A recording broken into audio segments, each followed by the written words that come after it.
नमस्कार, हमारा नाम है समरीन और आपने देखना शुरू कर दिया है लाइव सिटी। देखिए बीपीएससी लगातार चर्चा में बना हुआ है और आपको याद होगा कि मामला अब सुप्रीम कोर्ट में भी पहुंच गया है। आप बखूबी जानते हैं कि बीपीएससी चेयरमैन की नियुक्ति को चैलेंज किया गया था, तो अब इस मामले में बड़ा अपडेट भी है। वो अपडेट क्या कुछ है, सब कुछ हम आपको इस वीडियो में बताने जा रहे हैं। तो एक बार फिर से हम इस मुद्दे पर सीधी बातचीत करेंगे। याचिकाकर्ता और एडवोकेट ब्रजेश सिंह से सबसे पहले बहुत बहुत शुक्रिया बातचीत के लिए ब्रजेश जी। जी समृद्ध जी, बहुत बहुत नमस्कार। लाइव सिटीज का धन्यवाद जी मंच प्रदान करने के लिए। हम्म। सबसे पहले तो हम आपसे जानना चाहेंगे, जैसा कि मैंने शुरू में ही कहा कि इस मामले में बड़ा अपडेट है, क्या है वो अपडेट? इस मामले में चूंकि लंबे समय से काफी छात्रों का मैसेज भी आता रहता है कि सर क्या हुआ, चूंकि सुप्रीम कोर्ट में किसी मैटर को डिसाइड करने में, वो भी कॉन्स्टिट्यूशनल मैटर है, ये को वारंटो एक बड़े कॉन्स्टिट्यूशनल पोस्ट को रिमूव करने के लिए प्रोसेस है। तो इस बीच में 3 मार्च को पहला जवाब इसमें दाखिल हुआ, जो रिस्पोंडेंट थे एडिशनल चीफ सेक्रेटरी सामान्य प्रशासन विभाग का। उसके कुछ दिनों के बाद जो मनु रवि भाई परमार है, उन्होंने खुद भी अपना काउंटर एफिडेविट फाइल किया है। लेकिन मैं बताना चाहूंगा समरीन जी कि आपके दर्शकों को कि बहुत ही दुर्भाग्यपूर्ण है, जैसा कि मैंने पिछले बार बताया था कि देखना होगा कि ये हम्म। क्या जवाब फाइल करते हैं। जवाब की जगह ये जवाब से बचते हुए नजर आके केवल पिटिशनर के ऊपर अटैक कर रहे हैं। अब इनका दो जो अच्छा। सबसे बड़ा हाँ, एक खुलासा जरूर ये है कि चेयरमैन के ऊपर केस ड्रॉप कर लिया गया है, जबकि पूरी वहाँ कुछ मीडिया में चेयरमैन चलाया के जा रहा ऊपर जो केस था उसको ड्रॉप कर लिया गया है। है।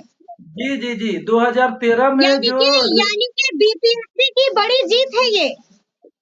जीत नहीं है, क्योंकि ऐसे पोस्टों पे जो अनिल यादव का जो केस है, और चाहे सलील सब लोग का है, आपके इनके हम्म। ऊपर कोई छोटा मोटा केस नहीं था। प्रिवेंस अगर ये मारपीट का भी होता तो भी ये केस होना ही अपने आप में इनके लिए, वो इस पोस्ट के लिए इनएलिजिबल डिक्लेयर करता है। अब यहाँ पर क्या हम्म। झोल है कि चेयरमैन के ऊपर केस वापस कैसे अभी भी हुआ। झोल है। हाँ जी, बिल्कुल झोल है, आप कह रहे हैं अभी क्योंकि भी झोल है। अभी जवाब देकर ये और फंस चुके हैं। ये जिस तरीके से इन्होंने केस वापस किया है, हो सकता है सुप्रीम हम्म। कोर्ट में, मैं उस मुद्दे को रखने जा रहा हूँ कि बिहार सरकार ने केस वापस किया है, जबकि इनके ऊपर मामला बन रहा था प्रिवेंशन ऑफ करप्शन एक्ट का। रेडियो घोटाले में हम्म। जिसमें ये आरोपी थे, उसमें तीन आईएएस, चार एस ऑफिसर दोषी थे। एसएम राजू, रमैया और एक प्रभात कुमार।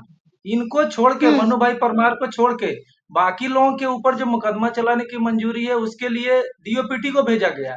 नियमतः प्रिवेंशन ऑफ करप्शन एक्ट में हाथ में रखा हुआ हूँ, ये पता नहीं बिहार सरकार के जो लॉ सेक्रेटरी हैं, एडवोकेट जनरल से हम्म। ओपिनियन लेकर इनके ऊपर केस जो है बिहार। आप बताइए समरीन जी कि जब केंद्र सरकार जो आईएएस ऑफिसर होते हैं, चाहे रिटायर हो चाहे सर्विंग हो, हम्म। उनके ऊपर अगर कोई बड़ा एक्शन लेना है तो ये सेंट्रल गवर्नमेंट का डोमेन होता है। आप बिहार सरकार ने हम्म। क्या किया है, मन्नू भाई परमार, क्योंकि बनाना रिपब्लिक की तरह काम किया गया है। जवाब पढ़ने के बाद मुझे तो बिहार के नागरिक होने पर शर्मिंदा महसूस हो रहा है कि एक अच्छा। केस में चार आईएएस ऑफिसर दोषी हैं, उसमें 3 के ऊपर परमिशन के लिए आपने डीओपीटी को भेजा, और किसी एक पर्टिकुलर आदमी को टारगेटेड रूप से बिहार सरकार ने ही क्लीन चिट और मुकदमा चलाने के लिए मंजूरी देने से इनकार कर दिया है। ये मामला हम्म। पूरा वो जो है, अब तो सैंक्शन के ऊपर ही सारा मामला मैं जवाब फाइल कर रहा हूँ, तो मेरे पास एम्पल एविडेंस है। ब्रिजेश जी ऐसा भी तो हो सकता है कि उनका दामन बिल्कुल पाक हो, जिस अब वो वजह से दामन, सरकार ने ऐसा किया हो। ऐसा नहीं है दामन इनका। जब केस का ट्रायल होता है तब तो पता चलता है कि दामन पाक साफ है। मुकदमा ही नहीं चला इनके ऊपर, एफआईआर रजिस्टर हुआ, सरकार ने परमिशन नहीं दिया, हम्म। केस नहीं चली। आप बताइए, मुकदमे का सामना करते ही अगर इतना दामन पाक साफ था, तो परमार जी क्यों नहीं हाई कोर्ट जाकर पिटीशन फाइल किए, एफआईआर केस करवा लेते अपने ऊपर। 2013 में हम्म। इनके ऊपर अकाउंटेंट जनरल का ऑडिट का आया रूटीन में कि इन्होंने गड़बड़ी किया है, 62 लाख का ये फिगर अभी वैलिड है। उसके बाद 2018 में फिर उसी अकाउंटेंट जनरल ने बोला कि हमसे गलती हो गया, जो परमार जी के हम्म। ऊपर जो फाइंडिंग था उसको डिलीट किया, और 2022 में मुकदमा वापस हुआ। आप पूरा देखिए, हम्म। 9 साल का प्रकरण है पूरा। अब मैं तो यही कहता हूँ, परमार जी के ऊपर अभी भी परमार जी पटना हाईकोर्ट मूव कर जाए कि एफआईआर तो उनके ऊपर अभी भी सस्टेन है। ये अलग बात है कि उनके हम्म। ऊपर मुकदमा नहीं चला, क्योंकि इनको जी। संवैधानिक प्रोटेक्शन है आईएएस ऑफिसर को। और दूसरा चीज जो है, 13 साल से 22 साल, 9 साल लगा इनको क्लीन चिट देने में, केस ड्रॉप होने में। ये तो 2 साल में हो जाना चाहिए था। इतने सीनियर ऐसे ऑफिसर है, अगर इनका नाम हम्म। ऑडिट ने गलत तरीके से ले लिया, और मैंने केस फाइल पढ़ा है, इनके ऊपर जो आरोप हैं, अगर वो मुकदमा चले तो ये बेनिफिट ऑफ डाउट में बरी होंगे, संदेह के लाभ में बरी हो सकते हैं। तो ये बताइए कि हम्म। टेंटेड जो चेयरमैन का पोस्ट है वो एबव सस्पिशन होना चाहिए, कोई भी डाउट इनके ऊपर नहीं होगा। कोई भी डाउट अगर ठीक है। होगा तो कल भी लड़के यही आरोप लगा देंगे कि क्वेश्चन लीक हो गया, सेंटर मैनेज हो गया। इसलिए ऐसी चीजों को बिल्कुल हाई कोर्ट जज से ज्यादा प्रोटेक्शन इनको जी, दिया गया है। लेकिन ब्रिजेश जी, थोड़ा-सा हम आपसे ये भी समझना चाहेंगे इस मामले में क्या कुछ अपडेट है, वो आपने बखूबी बताया है। आपने बता दिया है कि बीपीएससी ने भी अपना जवाब दे दिया है, चेयरमैन साहब ने अपना जवाब दे दिया है। उस जवाब को आपने बारीकी के साथ पढ़ा होगा, क्या कुछ कहा है? कौन-कौन सा मुद्दा उठाया है? जवाब जवाब में जो जो रियल मुद्दे थे, सबसे पहला तो चेयरमैन के ऊपर केस है या नहीं ये मैटर नहीं है। Prevention of hmm, corruption act का मामला था, भले वो वापस वो सेंट्रल एक कॉन्स्टिट्यूशनल प्रोविजन की वजह से उनके ऊपर मैटर नहीं चला, लेकिन दाग तो था ना हुँ, आपके दामन के ऊपर, तभी तो हटाना पड़ा। दूसरा है, हुँ। जो अपॉइंटमेंट इनका हुआ हरीड एंड बरीड मैनर में, उसका कोई जवाब नहीं है। उसके ऊपर इन्होंने, चेयरमैन साहब कोई ने बड़ा जवाब ही नहीं दिया है। बिल्कुल बेशर्मी से बोला है कि 15 तारीख को हाँ, बीपीएससी टीआरई का पेपर लीक हो गया था, इसलिए हमको जल्दबाजी में अपॉइंट कर लिया गया। दूसरी तरफ जो हुँ। स्टेट के जो रिप्लाई है, जो सामान्य प्रशासन विभाग का, वो बोल रहे हैं कि पूरा इंक्वायरी करने के बाद इनको बैठाया गया। आप मुझे ये बताइए, जिस यानी कि बीपीएससी, जवाबों में कंट्राडिक्शन है। आप यही इनके कह रहे हैं कि जवाबों में कंट्राडिक्शन है। कॉन्ट्राडिक्शन भी है, और जवाबों से बच के केवल पिटिशनर के ऊपर अटैक है कि पिटिशनर ने पीआईएल क्यों फाइल किया, इस मुद्दे को सेंसेशन दिया गया। और वो छात्र आंदोलन की तरफ इशारा किया गया कि जो सारे अफवाह चल रहे हैं वो पिटिशनर उससे लिंक है या पिटिशनर के थ्रू चलवाया जा रहा है। तो मैंने तो सारे हुँ, डॉक्यूमेंट लगाए थे इनके ऊपर, जो भी हाई कोर्ट में रखा हुआ है, सुप्रीम कोर्ट के अंदर। तो क्या मेन जो जो आप पर आरोप लगा है ब्रिजेश जी, आपके ऊपर जो आरोप लगा है, क्या इन आरोपों में कोई सच्चाई है? मेरे आरोपों में कोई क्या सच्चाई नहीं है। वाक़ई में आप उस नहीं, चिंगारी को आग दे रहे हैं? नहीं, नहीं, इस चिंगारी को खुद बिहार सरकार ने दिया है कि एक एक एक करप्ट आदमी को चेयरपर्सन बनाया हुआ है। मैं बोल रहा हूँ, उनके पास राइट है, वो जाएँ डिफेमेशन का केस फाइल करें। एक एक आदमी को जिसके ऊपर बिहार सरकार ने केस विड्रॉ कर लिया, सेक्शन 19 है प्रिवेंशन ऑफ करप्शन एक्ट का, बिहार सरकार के लॉ ऑफिसर है एडवोकेट जनरल को, वो पढ़ लें। मुझे तो हुँ, लगता है कि वो सक्षम नहीं है, पीके शाही जी। मैं आरोप लगा रहा हूँ आपके चैनल के थ्रू, सक्षम नहीं है वो। कभी मंत्री, कभी एडवोकेट अच्छा। जनरल। क्या है, सेक्शन 19 में सीधा लिखा है कि अगर अगर किसी आईएएस ऑफिसर के ऊपर परमिशन चलाने को लेकर कोई संदेह हो कि राज्य देगी, तो उसमें सीधा सेंटर प्रिवेल करेगा। फिर आपने, बिहार सरकार ने कैसे परमिशन दे दिया मन्नू भाई के मामले में? अब तो मैं इस हुँ, मामले को हुँ, पहले रखूंगा। दूसरा, मन्नू भाई खुद बता रहे हैं कि पिटिशनर को यह सोचना चाहिए था कि मैं किन परिस्थितियों में चेयरमैन बनाया गया। मन्नू जी, आप हुँ, अकेले आदमी थे क्या? और आपके अलावा कोई बिहार कैडर आईएएस ऑफिसर में 350 आईएएस ऑफिसर हैं, 450 सैंक्शन पोस्ट हैं। कोई आईएएस ऑफिसर नहीं था, कोई एकेडमिशियन नहीं था, कोई रिटायर्ड जज नहीं था। हुँ, तो आपको पेपर लीक जब हो गया 15 तारीख को, इसलिए सरकार ने हमको अपॉइंट कर दिया। अब मैं जब बैठा तो मैंने उस पेपर लीक को कैंसिल कर दिया, बहुत बड़ा एहसान कर दिए। मतलब इस हुँ, तरह का जवाब है इनका ऊपर। मेरे ऊपर पर्सनल अटैक है, तो मैं तो कोर्ट देखेगी, मैं कोर्ट में जवाब दूंगा, क्योंकि मैं हुँ, सीरियल पीआईएल फाइलर का जो आरोप है, तो मन्नू जी ये देख ले कि पुल का इशू है चाहे बीपीएससी का इशू है, अब तक मैंने केवल 2 पीआईएल लगाया है सुप्रीम कोर्ट में।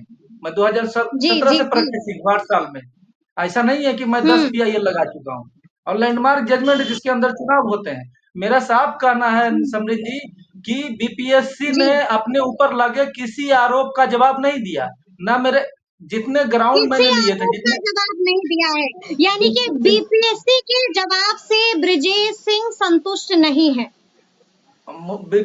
अगर ऐसा कुछ होता तो मैं ऑन कैमरा एक्सेप्ट करता कि मेरिट पे इनका जवाब था। इनका जवाब हुँ, सिर्फ पिटिशनर के ऊपर और पिटिशनर के इर्द गिर्द ही घूम रहा है। हंट द हुँ, पिटिशनर, जब किसी के ऊपर कोई जवाब ना हो तो शूट द मैसेंजर। कई बार आप लोग भी पत्रकारिता में है, किन्हीं नेताजी के पास हुँ, जवाब नहीं होता है तो पत्रकार से ही भिड़ जाते हैं, कहते हैं कि आप ही जो बिके बिल्कुल। हुए। यही हाल इनका है, हम्म। मन्नू भाई जी का।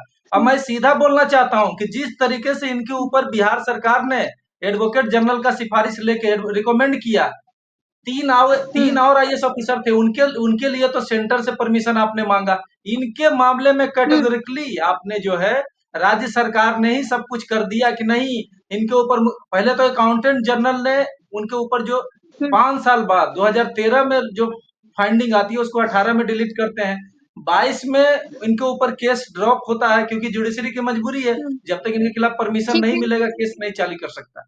और हम्म। 14-15 तारीख को ये अपॉइंट हो गए, 16 तारीख को रिजाइन दिए, इस बात को इन्होंने एक्सेप्ट किया है, इस बात को इन्होंने हम्म। एक्सेप्ट कर लिया। दूसरी बात, संविधान का सीधा सीधा ब्रीच है 317 का, ड्यूरिंग पोस्ट ही अपॉइंट हो गए। संविधान अब तो का ब्रीच है। बिल्कुल, क्योंकि संविधान तीन का उल्लंघन है। वही तो इन्हीं चीजों पे ये सीधा जवाब नहीं दिए हैं। इन्होंने लिखा है जी परमार जी जी जी। ने कि पिटिशनर का जो हाँ। भी ग्राउंड है और जो केसेज मैंने साइट किया अनिल यादव का, उनका जवाब मैं बहस के दौरान दूंगा। अभी देने में क्या हम्म। दिक्कत है? आप समझ तो सकते आप हैं क्योंकि तैयार रिटर्न हैं ना? जोरदार बहस के लिए तैयार है ना ब्रिजेश सिंह? हम तो देश के बड़े वकील इनके तरफ से आ रहे हैं। मैं पहले भी हरीश साल्वे जी के सामने रहा हूँ, सिब्बल के सामने, ब्रजेश सिंह वर्सेस सुनील जी। अरोड़ा में। मेरी तो हम्म। चिंता बिल्कुल ही, मैं पूरी तैयार हूँ। मैं मेरी टीम, मैं ठीक भी है। अभी जवाब। लेकिन ब्रिजेश जी सब यही जानना चाह रहे हैं कि अब आगे इस मसले पर क्या कुछ होगा।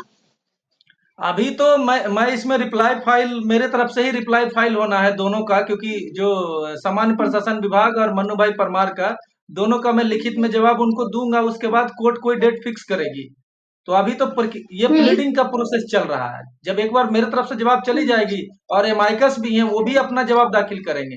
उनको क्या लग रहा है, क्योंकि कोर्ट ने एमाइकस भी हम्म। अपॉइंट कर रखा है। उनका उनका न्यूट्रल ऑब्जर्वेशन होगा, ना ब्रजेश सिंह के पक्ष में होगा, ना मन्नू भाई परमार के पक्ष हम्म। में होगा।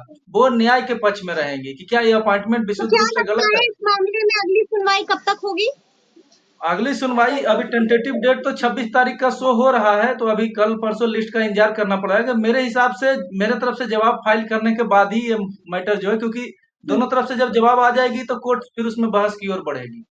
लेकिन एक बहुत बिल्कुल बिल्कुल बिल्कुल। बड़ा अपडेट ये है कि जो भी इनके हम्म। ऊपर मैंने जो लगाए थे तीन, इनका टेंटेड बैकग्राउंड, तो हम्म। केस गलत तरीके से इनके ऊपर से ड्रॉप किया गया। दूसरा, हरीड एंड बरीड मैनर में अपॉइंटमेंट किया गया, किसी और आदमी को कंसीडर नहीं किया गया। और ठीक है। संविधान के इसी ठीक है। जल्दबाजी में इसका कोई भी जवाब ना सामान्य प्रशासन विभाग, ना मन्नू भाई ठीक है। परमार नहीं दे पा रहे हैं। हम्म।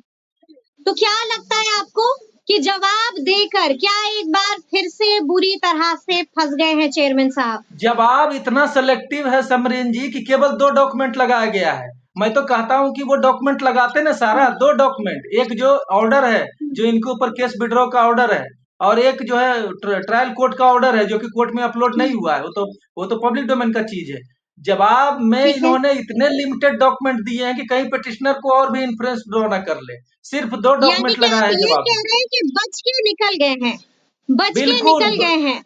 जवाब के लिए जवाब फाइल किया गया है, बस यही है। सुप्रीम कोर्ट के अंदर हम बस खाली यही हाथ है। ना रह जाए, यही प्रयास है, क्योंकि पिटिशनर के ऊपर अटैक है, मेरे ऊपर अटैक है, तो मैं तो बिल्कुल कहता हूं कि उसकी बिल्कुल। जांच करा ली जाए। जवाब चलिए जवाब एक में अंतिम इन्होंने। सवाल है, एक अंतिम सवाल है ब्रिजेश जी मेरा। आपको मालूम है कि बीपीएससी 17वीं का मामला भी हाई कोर्ट में है और आप जानते हैं कि कोर्ट ने जो फैसला है उसको सुरक्षित रख लिया है। क्या लगता है कहीं ऐसा तो नहीं हो जाएगा कि दोनों क्या? फैसले साथ में दे दे कोर्ट? नहीं, सुप्रीम कोर्ट में तो समय लगेगा, क्योंकि इसमें बहुत टेक्निकल इशू है। माइकस का रिपोर्ट अभी नहीं आया है, मेरे तरफ से जवाब दाना है। जी जी। उधर तो फैसला हो सकता है पहले आ जाए, क्योंकि जजमेंट रिजर्व हो गया तो जजमेंट लिखा जा रहा होगा। और लिखा जा मेरे रहा होगा। हिसाब तो अब मेरे हिसाब से तो कब तक फैसला आ सकता है? ये पटना हाई कोर्ट का जी जी। पटना हाई कोर्ट का तो कभी भी आ सकता है। किसी दिन शाम में काउज लिस्ट में आ जाएगा प्रोनाउंसमेंट के लिए। उसके बाद आप लोग को ही सबसे हम्म। पहले पता चलेगा। ये तो किसी भी दिन आ सकता हम्म। है, एट एनी डे, तो किसको मतलब झटका वर्किंग और डे छोड़ किसको के। राहत ब्रिजेश जी? किसको झटका किसको राहत, क्या होगा फैसला, क्या लगता है, तजुर्बा क्या कहता है? अभी जुडिशरी को लेकर जिस तरह से माहौल है देश में, आपने दिल्ली का हम्म। केस प्रकरण देखा है, तो न्यायपालिका बहुत दबाव में चल रही है। और बिहार में बीपीएससी को लेकर, मैं न्यायालय के ऊपर कोई आरोप नहीं लगा रहा हूं, लेकिन बिहार हम्म। में जिस तरीके से सिंगल जज ने के मैटर में हियरिंग ही नहीं हो पा रही थी। तो इन सब चीजों को लेकर मैं ऐसा नहीं कहता जुडिशरी के ऊपर कोई प्रेशर है, लेकिन जुडिशरी को एक्शन मोड में दिखना पड़ेगा। पब्लिक का देखना मतलब पड़ेगा। रोज हेडलाइन बन रहा है। तो मैं इशारा कर दे चलिए रहा हूँ चलिए साहब, जी। ये झटका हाँ, मन्नू भाई जी के लिए है। सीधी मन्नू जो भाई जी के लिए झटका है। बिल्कुल मन्नू भाई के लिए। अब चलिए मन्नू भाई चलिए। जवाब मन्नू भाई के लिए बर्जेस से इशू है कि 1 साल बाद क्यों अपॉइंटमेंट किए? आप गलत तरीके से अपॉइंट हो गए, हमको पता ही नहीं था। ये जवाब में बोल रहे हैं कि पिटिशनर को सब कुछ पता था कि मेरे ऊपर केस ड्रॉप हो गया। चलिए मैंने पिछली बार भी चलिए, अब आपको देखना बताया था। होगा ब्रिजेश जी, देखना होगा कि आगे आगे क्या कुछ होता है। तो फिर ये पूरी बातचीत आपको कैसी लगी है, कमेंट करके हमें जरूर बताइएगा। तो ऐसे तमाम अपडेट्स के लिए बिल्कुल ऐसे ही हमारे साथ बने रहिएगा और देखते रहिएगा लाइव सिटीज। बहुत शुक्रिया।